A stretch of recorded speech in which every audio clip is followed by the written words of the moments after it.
ನಮಸ್ಕಾರ. ಸಿನಿಮಾಗಳಲ್ಲಿ guest appearance ಅಂತ ಇರುತ್ತಲ್ಲ ಕೆಲವು ಸಿನಿಮಾಗಳಲ್ಲಿ, ಹಾಗೆ ಈ ಒಂದು ಕಾರ್ಯಕ್ರಮಕ್ಕೆ ನಾನು ಗೆಸ್ಟ್ ಅಪಿಯರೆನ್ಸ್ ಅಂತ ಅಂದ್ಕೊಂಡ್ರೆ ತಪ್ಪಾಗ್ಲಾರ್ದು.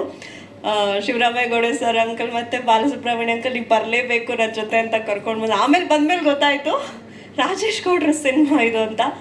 ನಾವು ಕಬಡ್ಡಿ ಲೀಗ್ ಮಾಡಿದ್ದಾಗ ಅವರು ಕೂಡ ಒಂದು ತಂಡನ ತೊಗೊಂಡಿದ್ರು. ಅಲ್ಲಿ ತುಂಬ ಎಷ್ಟೋ ವಿಚಾರಗಳನ್ನ ಶೇರ್ ಮಾಡ್ಕೊಂಡಿದ್ವಿ. ಆದರೆ ಸಿನಿಮಾ ಬಗ್ಗೆ ಮಾತ್ರ ಏನೂ ಹೇಳಿರಲಿಲ್ವಲ್ಲ ಸರ್? ಸರ್ಪ್ರೈಸ್ ಆಗಿಟ್ಟಿದ್ರಾ? ಸರ್ಪ್ರೈಸ್ ಆಗಿ ಇಟ್ಟಿದ್ರು. ಅರಸಯ್ಯನ ಪ್ರೇಮ ಪ್ರಸಂಗ ಅನ್ನೋ ಒಂದು ಅದ್ಭುತವಾದ ಟೈಟಲ್ನ ಇಟ್ಕೊಂಡು ಒಂದು ಹೊಸ ಟೀಮ್ನ ಕಟ್ಕೊಂಡು ನೀವೊಂಥರ ಹೀರೋ ಆಗೀಗ ಹೊಸ ಪಾದಾರ್ಪಣೆ ನಮ್ಮ ಬೆಳ್ಳಿ ಪರದೆ ಮೇಲೆ. ಸೊ ಒಂದು ಒಳ್ಳೆ ಪ್ರಯತ್ನಕ್ಕೆ ಎಲ್ಲ ನಮ್ಮ ಟೀಮ್ ಯಾರಿದ್ದೀವಿ ಎಲ್ಲರೂ, ಮತ್ತು ನಮ್ಮ ಪ್ರೇಕ್ಷಕ ವೃಂದದವರು ಎಲ್ಲರೂ ಕೂಡ ನಾವು ಇವರೊಟ್ಟಿಗಿದ್ದು ಈ ಥರ ಚಿತ್ರಗಳನ್ನ ಗೆಲ್ಲಿಸ್ಕೊಂಡ್ರೆ ಇನ್ನಷ್ಟು ಹೊಸ ಪ್ರೊಡ್ಯೂಸರ್ಸ್, ಹೊಸ ಡೈರೆಕ್ಟರ್ಸ್ಗೆ ನಾವು ಎನ್ಕರೇಜ್ ಮಾಡಿದಷ್ಟೇ ಖುಷಿ ಆಗುತ್ತೆ. ಇದೇ ಸೆಪ್ಟೆಂಬರ್ 19ನೇ ತಾರೀಕು ಅರಸಯ್ಯನ ಪ್ರೇಮ ಪ್ರಸಂಗ ಬರ್ತಾ ಇದೆ. ಈ ಪ್ರಸಂಗಗಳನ್ನೆಲ್ಲ ನೋಡುವಂಥ ನಮ್ಮ ಪ್ರೇಕ್ಷಕರು ನೋಡಿ ಹರಿಸಿ ಗೆಲ್ಲಿಸಿ.